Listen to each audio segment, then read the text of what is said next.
another missing plane in Southeast Asia.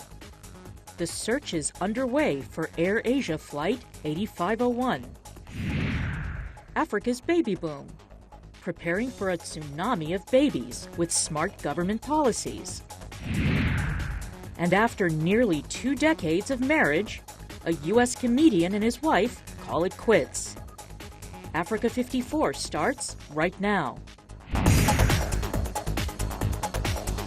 Hello and welcome. I'm Vincent McCory. This is Africa 54. Indonesian authorities are confirming Monday that an Australian search plane has sighted debris in the water of Borneo, some 1,100 kilometers from the last known position of AirAsia Flight 8501. But there's no confirmation the material is related to the missing airliner. The head of Indonesia's Search and Rescue Agency says the jet is likely on the bottom of the sea. Bambang Sulistyo said the Airbus 320 with 162 people on board is presumed to have crashed Sunday off the Indonesian coast in the Java Sea. Based on the coordinates given to us and the evaluation that the estimated crash position is in the sea, the hypothesis is that the plane is at the bottom of the sea. The search for the missing aircraft resumed Monday as anguished relatives look for any sign of hope. The massive international search efforts includes ships, planes and helicopters. Several nations have offered to help, including the United States. We have deployed 12 vessels, plus tens of our rigids. A rigid is a small boat with a fast engine. We have deployed them for the search and rescue operation. Indonesia has deployed 7 rescue boats and 3 helicopters in the Karimata Strait and west of Belitung Island to support the search mission for the missing flight QZ8501, but high waves and winds hampered the operation. So far, we are still on the search mission for the missing plane that lost contact. Now we're heading to Ngaka Island. Other rescue boats from Palembang, Tanjung Pinang are also searching in other nearby locations. So far, we have still not found any plane wreckage. The passenger jet was about halfway through its flight from the Indonesian city of Surabaya to Singapore when it disappeared Sunday morning. The passengers include 149 Indonesians, 3 South Koreans, and 1 each from Britain, Malaysia, and Singapore. The 7-member crew included 6 Indonesians and a French co-pilot. Well, the captain in command had more than 20,000 flying hours, with roughly 6,000 of those hours with Indonesia AirAsia in the cockpit of the Airbus A320. Now, a pilot had asked air traffic controllers to allow the plane to ascend about 1,800 meters, just over 11,000 meters, to avoid stormy weather. But permission was apparently denied because another plane was flying in the area. Ground controllers did not receive any distress call from the crew, and radar contact was lost about 6 minutes after the last radio transmission from the Airbus. On the continent of Africa, 3 Al Jazeera journalists are marking 1 year since they were arrested in Egypt on charges of supporting the banned Muslim Brotherhood. They have a court date Thursday to appeal their case. Australian Peter Greste and Egyptian-Canadian Mohammed Fahmy are in prison on 7-year sentences, while their Egyptian colleague Baher Mohammed is serving a 10-year sentence. As artists in Sydney constructed a mural depicting a black and white photograph of Greste, his brother Michael told the media that the family has to be hopeful the court appeal will lead to the journalist's release. Obviously, a pardon would be an awesome outcome, because Peter has done nothing wrong. He doesn't deserve to leave Egypt with a conviction. He's completely innocent. Well, Andrew Greste is brother of detained Al Jazeera Australian journalist Peter Greste. Now, Egyptian President Mohammed Fattah el-Sisi said that the journalists were convicted in July, that the decision must be respected and he would not interfere. Al Jazeera has insisted its workers were simply doing their jobs, reporting the news, and the news agency has called the verdict against them shocking. Now to East Africa, where Kenya's usually popular beachside tourist destination of Mombasa is seeing a much slower holiday season this year due to fears of insecurity. Now, the country has suffered from a string of terror attacks linked to Somali militants. Mohammed Yusuf tells us how businessmen and tourists feel about the current situation. It is festive season. This time of year, Kenyan beaches are always busy, but not this year. Here in Mombasa, there are just a few beachgoers, as thousands of regular visitors have avoided the coastal city. Abdallah Omar sells bathing suits, and he says business is down due to fears over security. For all the years I have been here, this year business has been bad. If I compare it with the last 6 years, business was fairly good. This year, I don't think kids will go to school. Mombasa has witnessed a wave of violent attacks and killings of suspected terror suspects and clerics. In the past year, police have stormed Musa Mosque in the run-down neighborhood of Majengo twice, temporarily closing down the mosque and 3 others. Authorities have accused the leaders of some Mombasa mosques of radicalizing young men or recruiting for the Somali terrorist group Al-Shabaab, which has repeatedly attacked Kenya in the past several years. Police here say there has been an uptick in attacks on civilians, government workers and moderate clerics by these radicalized young men. The security situation has prompted Western countries to issue travel advisories to citizens. Tourism officials estimate at $4 million in revenue has been lost so far. Brian, a German tourist, says he's well aware of the terror warnings, but he feels safe. And I had the travel warning, and then I called the embassy. They were saying, you're going to be safe. We raised the security, and I try to not follow fears in general. So, Alfred Mwenda, a sunglasses vendor, says people tend to confuse Mombasa and the whole coastal region with Lamu, which has seen deadly Al-Shabaab attacks. Those visitors who come from Nairobi, if they hear Mombasa or Lamu, there is death and a terror attack. They see Mombasa like Lamu. Most don't know that Lamu is different from Mombasa. Business and hotel owners along the coast hope the new year will bring a return of calm, and with it the return of tourists. Mohammed Yusuf for VOA News, Mombasa. Well, this week marks the beginning of a new chapter between Washington and Kabul as a 13-year war waged by U.S. and NATO forces has ended in Afghanistan. VOA's Michael Bowman has more.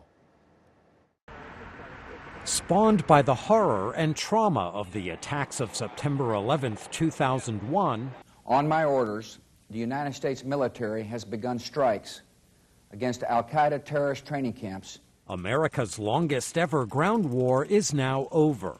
The commander of the International Security Assistance Force, U.S. General John Campbell, marked the occasion at a ceremony in Kabul. Today marks the end of an era and the beginning of a new one. Today, NATO completes its combat mission, a 13-year endeavor filled with significant achievements and branded by tremendous sacrifice, especially by the thousands of coalition and Afghan army and police wounded and fallen who gave so much to build a brighter future for this war-torn land. Afghan security advisor Hanif Atmar attended the event. On behalf of President Ghani and the people of Afghanistan, I would like to express our deepest gratitude for the NATO coalition's efforts and sacrifices in Afghanistan since 2001. The costs of our struggle have been enormous. Ending the war, which claimed the lives of almost 3,500 NATO troops, including more than 2,000 U.S. service members, at a cost of more than $1 trillion, has been a primary goal of the Obama presidency. Our longest war will come to a responsible end. And that gives us an opportunity to step back and reflect upon all that these families have given us. We're able to gather with family and friends because our troops are willing to hug theirs goodbye and step forward to serve. The timing of the combat force pullout divided Washington for much of the past year. In March, then ISAF Commander Joseph Dunford made an ominous prediction. If we leave at the end of 2014, the Afghan security forces will begin to deteriorate. The security environment will begin to deteriorate. But in September, Afghanistan signed a long-delayed pact with the United States and NATO, allowing a residual force to remain and continue training and advising the country's security forces. Republican Senator John McCain, a critic of the Obama administration's withdrawal timetable, is now sounding a hopeful note on Afghanistan's future. I believe that we are now in a time where with proper support and proper effort, partnership with the United States in every way, including militarily and economically. Some residents of Kabul share in the cautious optimism. One says he is proud of Afghan security forces, while another urges continued U.S. and NATO commitment to the training mission. Michael Bowman, VOA News, Washington. Well, we want to know what you think about Africa 54 and the stories we covered. Join the conversation on Facebook. The address is Africa54 and check out our headlines 24/7 on voaafrica.com. Coming up, an electronic payment system makes its mark on Tanzania. Stay with us.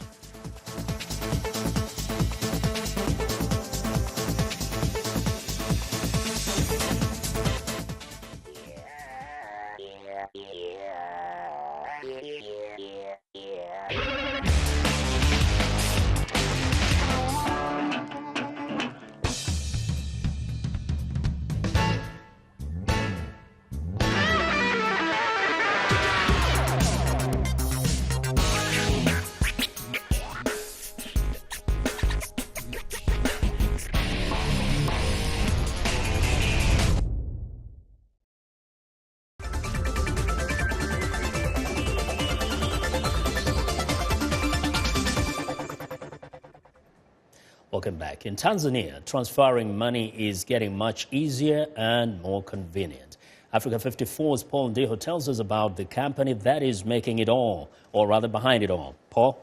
Thanks, Vincent. Maxcom Africa Limited, Tanzania's electronic payment solutions provider, is positioning itself as Africa's leading information and communication technology integration company. It's trying to bring electronic payment services closer to the people through a network of agents called Max Malipo. Maxcom Africa Limited, based in Dar es Salaam, Tanzania, is aspiring to become the leading provider of payment systems, financial solutions, and other services across Africa. The firm is investing millions of dollars in the development of software and hardware to bring services closer to the people.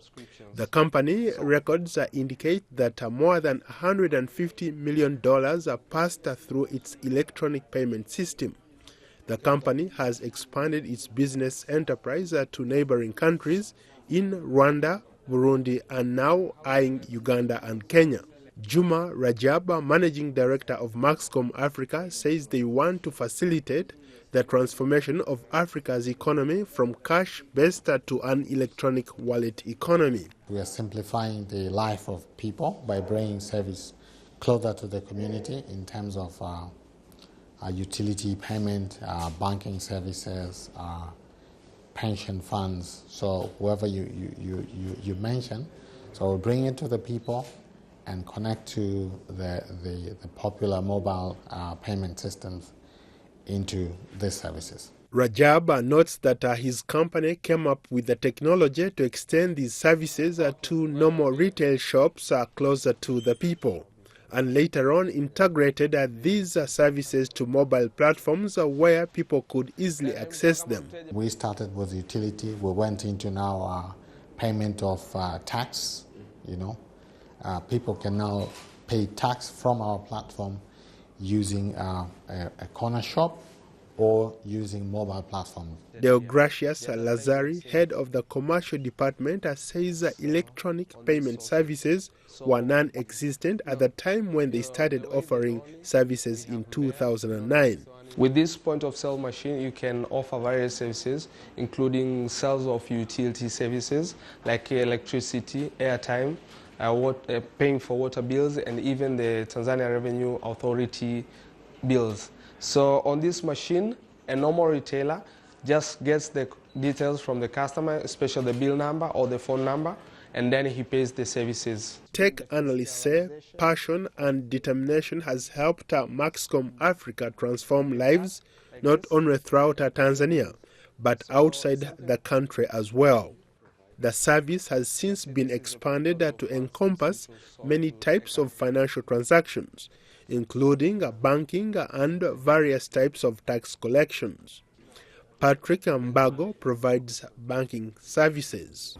We go to the banks, which we recruit them to do agents banking services so that agents, our end users, can go and deposit, withdraw, do mini statements, do balance inquiries through the point of sales which we have all over the country. Ahmed Rusasi, Chief Operation Officer, says that Maxcom Africa is ambitiously investing in the latest technologies. We have developed our own payment structure.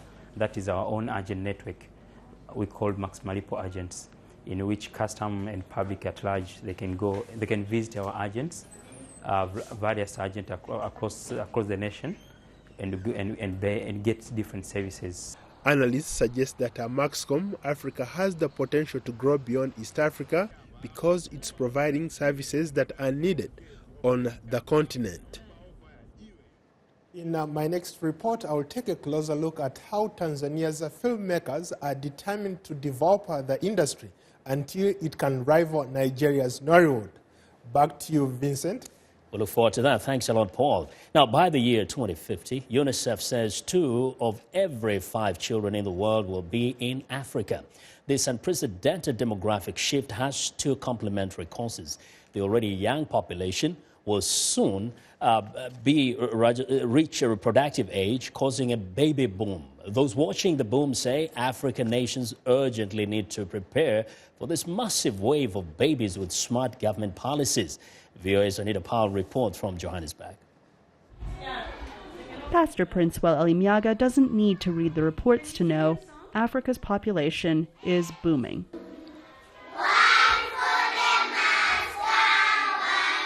He sees that at his church in Lagos, Nigeria, and here, at the daycare center he runs in central Johannesburg. When he opened in 2002, there were just 20 children. Now it's bursting at the seams with 130 children, ranging from 3 months to 6 years. Every year, these numbers are growing, and we are seeing a great change. Yeah, people are graduating, but yet the number never goes down. Elimyaga is witnessing a trend that will soon be hard to ignore. Africa's population is booming in the cities and in the countryside. Africa is already home to one of the world's youngest populations. By the year 2050, UNICEF estimates that Africa will be home to about 41% of the world's births. That, says academic researcher Kofi Kwaku, is a massive public policy challenge. Every leader or every president's got to be able to think about it. And if they don't anticipate, there will be trouble. And if that population becomes bigger and bigger, you will need new infrastructures about housing, new cities, building materials, food, water. I mean, the list goes on and on. Those on the front lines of the population boom, like Elimyaga, say governments need to start from the bottom up. And what the government should do is they should support creche. They should support these creches and preschool, because if you are building a house without foundation, it's going to collapse.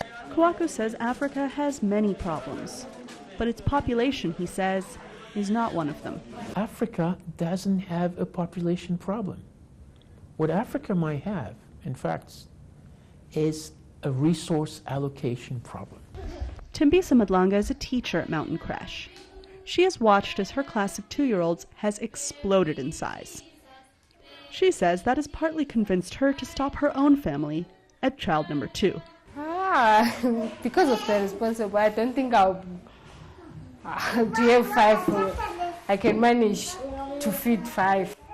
Africa's baby boom will have far-ranging consequences that these little ones have yet to grasp. But ready or not, here they come. Anita Powell, VOA News, Johannesburg. Well, it's time now for a short break. Still to come on Africa 54. Well, it's over. Comedian Chris Rock files for divorce. We'll be right back.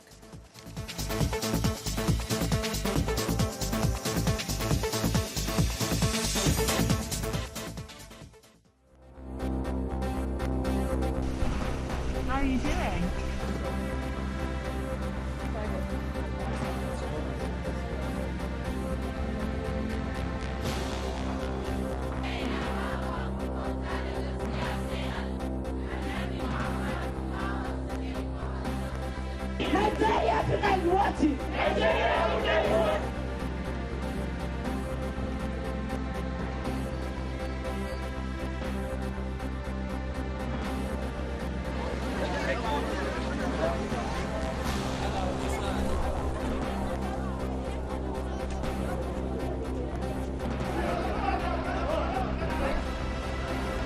Used it unlawfully and intentionally kill a person to wit, Riva Steenkamp.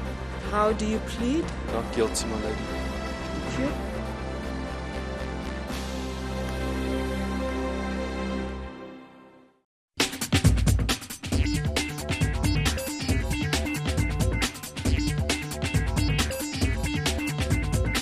Welcome back to Africa 54. Here's what's trending. Comedian Chris Rock has filed for divorce, which will not be a surprise for anyone who's seen his stand-up routines. People magazine is reporting that Rock and his wife, Malai Campton Rock, will divorce after nearly 20 years of marriage. Rock has long complained about being married. In his 2004 HBO special, Never Scared, Chris Rock described marriage as boring and sexless. He even gave the example of an apartheid legend to make his point. Rock said Nelson Mandela spent 27 years in South African prison.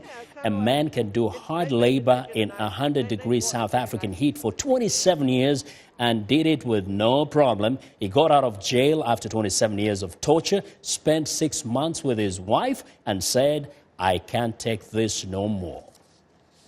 Well, next up, Egypt bans a biblical blockbuster. Egypt on Sunday banned Ridley Scott's biblical epic Exodus, Gods and Kings, because the Hollywood blockbuster distorts Egypt's history.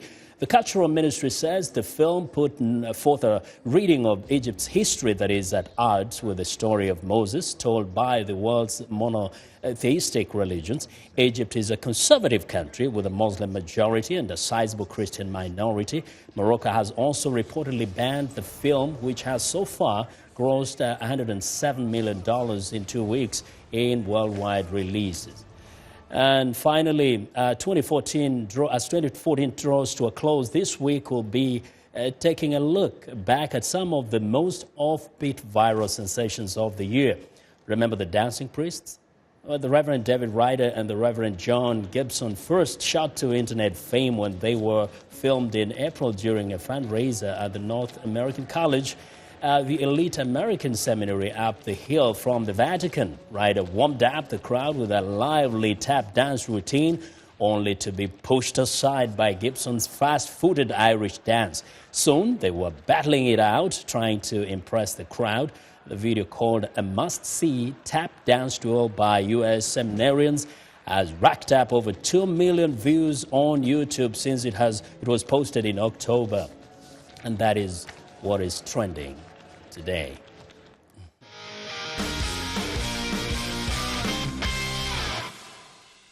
Well, Ghanaian footballer Joshua Yarrow is being touted as the possible #1 overall pick in next month's Major League Soccer draft.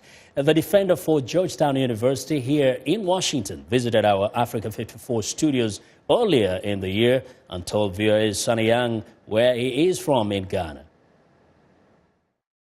So I'm from Kumasi, which is in southern part of Ghana, and that's where I grew up.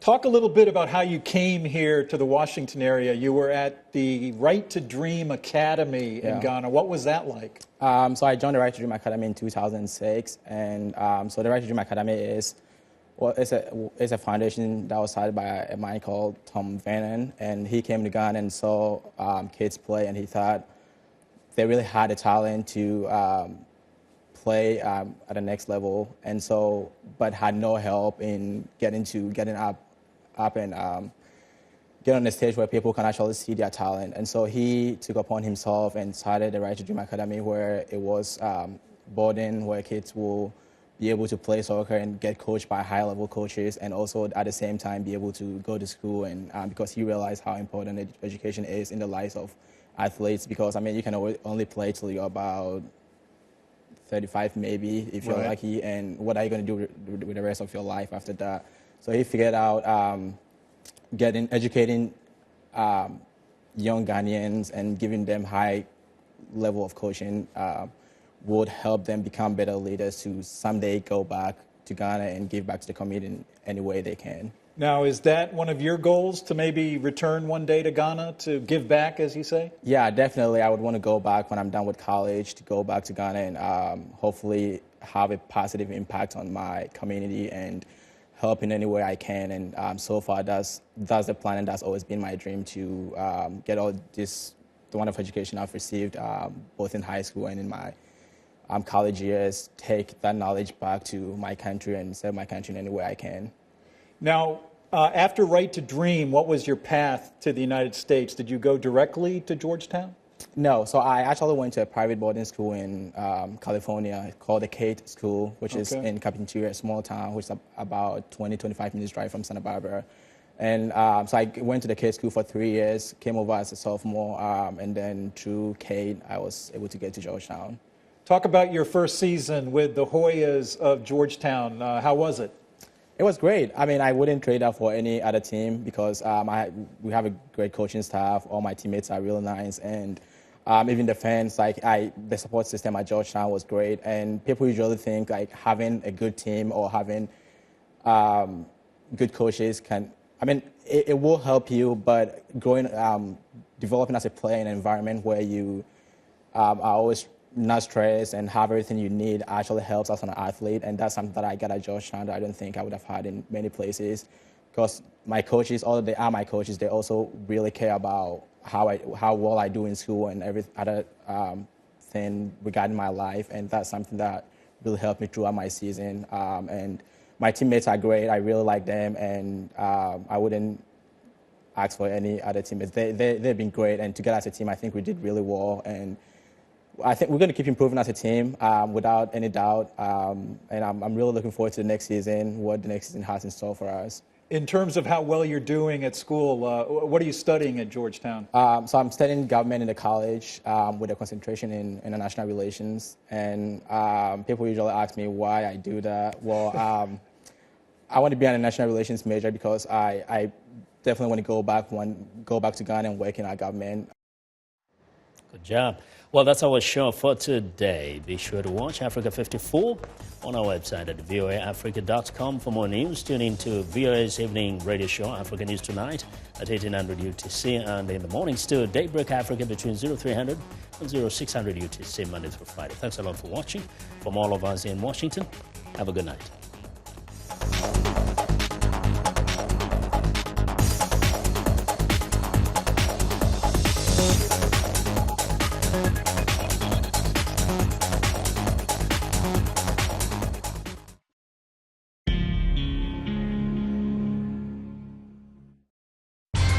How do you see the world?